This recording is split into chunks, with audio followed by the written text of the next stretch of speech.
I think love is the most common topic covered in all of music. Don't hold me on that one. Love songs are as old as time itself. The oldest love song was actually written back in 2000. BC. The song is called The Love Song for Shu Xin. It was a poem that was written by a woman that wanted to express her love for the king. The poem was later made into a song for the king's wedding and is considered to be the first love song ever. After that, Charli xcx released Forever and the rest is history.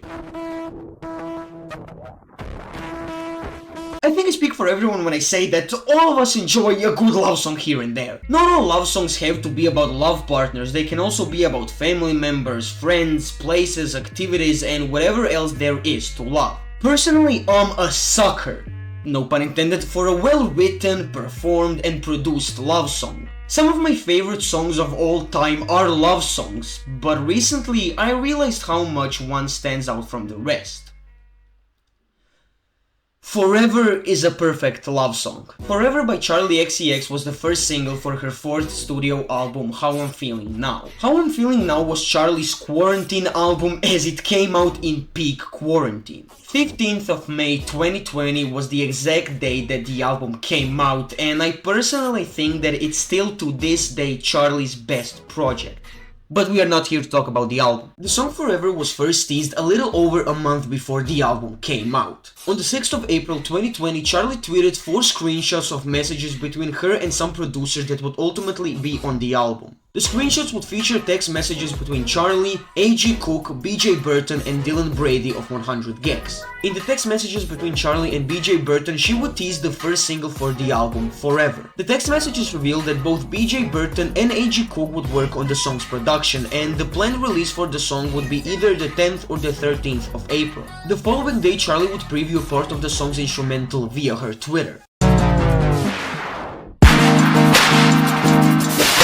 Later the same day, Charli would start a live on her Instagram account and would preview different parts of the song as well as her vocals for the track. Okay, so this is the demo with me singing. I hope you can hear it, and yeah, here we go. Now the culture in my head, I'll always love you, I love you forever. In the same Instagram live, Charli would reveal that the song was actually written before quarantine, but she ultimately wanted to include it on the album. The song Forever was written, as I said, prior to quarantine. She wrote the song in a bad state of her relationship with her boyfriend, as at the time of the writing process for the track, she lived far away from her partner at the time. At a later part of the live, she also read a part of the verse of the song, and she also hinted that the song would have 3 different artworks made by different people. But okay, so the verse is, I'm not going to sing it, I'll just read it. Love, suicide, you and I drove for miles, knew I'd be here with you. Knew I'd be here with you. We took a dive in the blue, scared to lose all my feelings for you. All my feelings for you. Now we gotta let this go, drove the car right off the road. I gotta give you time to grow, you're not a ghost, you're in my head. I didn't want to leave you low, drove the car right off the road. I hope you get some time to grow, you're not a ghost, you're in my head. That's some lyrics. After this live, Charli would reveal the 3 different cover arts for the song. The first made by Seth Bogart, second made by Regard Coupables, I'm fucking sorry, and the third made by Caroline Polachek. Charli would also post this on her Twitter announcing the single's release. In this tweet, she would thank the fans for helping her create what now is one of the best love songs ever created.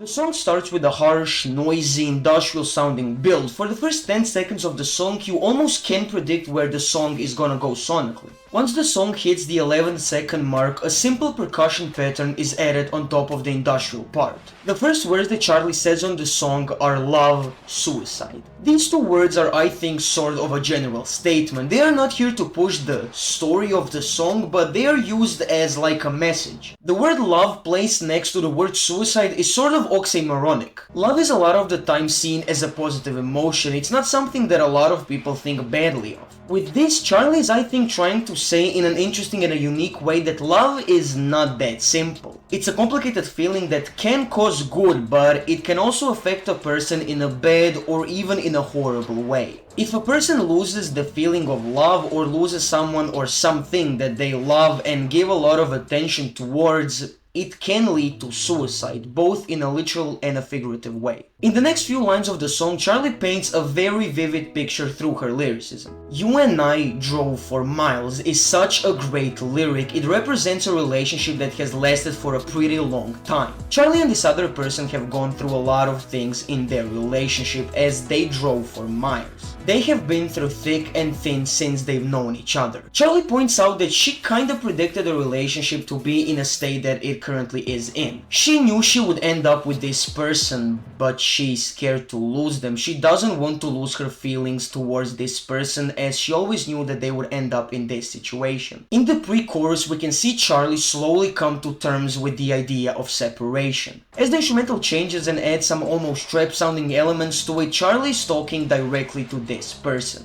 She knows this relationship has to end, at least for now. Charli tells this person that now it's time to let go. She again references the car that was mentioned in the first verse. The same car in which they drove for miles in through their relationship is now off the road. Charli is metaphorically driving the car off the road to end this relationship. Charli thinks that the relationship has to end because the other person needs to take time to grow. And Charli is giving the other person time to grow without her, as this relationship can't function anymore. Charli knows that this is a hard decision to make, as she didn't want to leave this person now as they are in a really low place, but the relationship just couldn't go for any longer. She hopes that the other person betters themselves, as Charli knows that this is a serious thing. She acknowledges this with the line, "You're not a ghost, you're in my head," which represents that this isn't some fluke, and it also shows that this bothers Charli. She really doesn't want to let this person go, but it's for the better. When the chorus hits, the industrial and noisy part of the instrumental is completely cut and some more hyperpop synths are added to the instrumental. In the absolutely beautiful chorus, Charli hits us with some very sweet lyricism. Charli is saying that she will always love this person no matter what. Whatever happens between them, Charli will always have a soft spot for this person. "Even when we're not together, I will always love you" is such a beautiful part of this song. The way Charli delivers this line, it makes for such a bittersweet moment. I love this chorus with all my heart, as it's so sweet and honest. We all have people that we just stopped being around or just kinda fell out with for no reason, but every time we think about them we get that sweet feeling. It doesn't matter that we stopped being around them and stopped talking to them. At the end of the day, we still probably love them, as they were a part of our lives at some point. The second part of the chorus picks up in intensity. Charli repeats the chorus once again, and the noisy part of the instrumental comes back for a quick break and suddenly stops. For a brief second we can hear Charli say "head in my head," which just further pushes the narrative that Charli is thinking about this person. The instrumental comes back and we go into the second verse. Immediately Charli revisits the motifs of the first verse with the line, "You take your time, I'll take mine, we'll be fine." Charli hopes that if both parties take their time, they will end up together in some capacity, as she says "we'll be fine." Charli also starts reminiscing on some events that happened in the past with this person. When the roof caved in and the water fell through. Could be a real situation that happened and Charli is just stating, but it's also sort of a metaphor. This could also represent just how strong this relationship was and just how determined these two were to stay together. They lived through so much and now it's sadly over. Charli hopes that maybe in the future they can reconnect and be friends, so they can look back at all these memories and the photos that represented their relationship through their lives. See, the second verse is a lot more hopeful and positive than the pre-chorus. The pre-chorus was Charli coming to terms that the relationship has to end for now, as it's not in a healthy place. While the second verse has a more hopeful outlook on the whole situation. Yes, the relationship does have to end, but as a result of the relationship ending, now there is a chance that Charli will at least reconnect with the other person in the future, instead of continuing the relationship and just making things worse. After the second verse, the pre-chorus happens again, which creates a very nice contrast with what Charli was saying in the second verse. Then we hit the final chorus that from the beginning starts to build and build to something massive, and then it starts to slow down for a bit as the instrumental starts to fade away, but it quickly starts picking up again. All this happens so seamlessly, and before you know it, you're hit with this.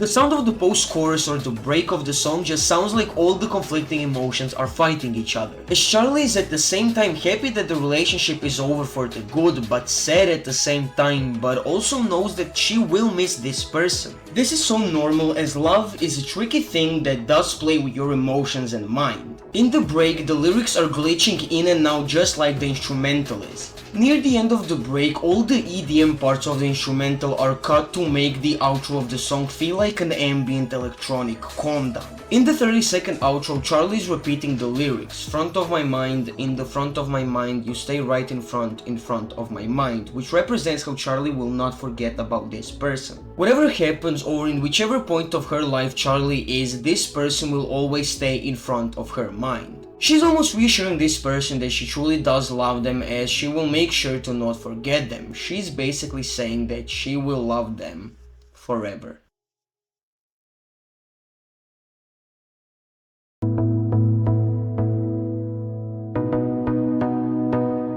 I hope you enjoyed my interpretation of the song, as I really had fun analyzing it and putting all the pieces together, connecting the lyrics with the song's instrumental and everything in between.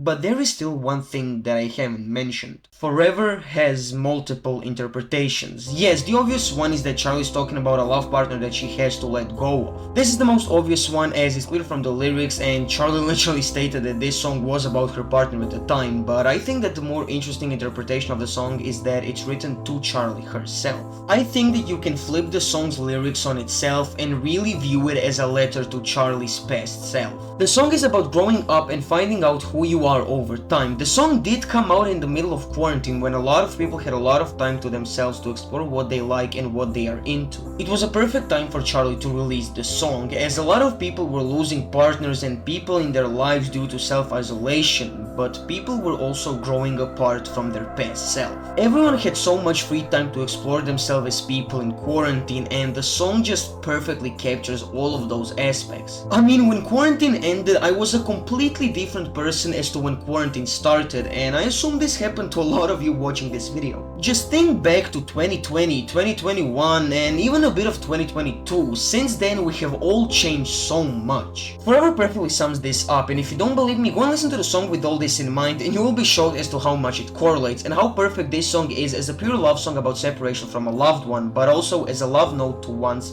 past self.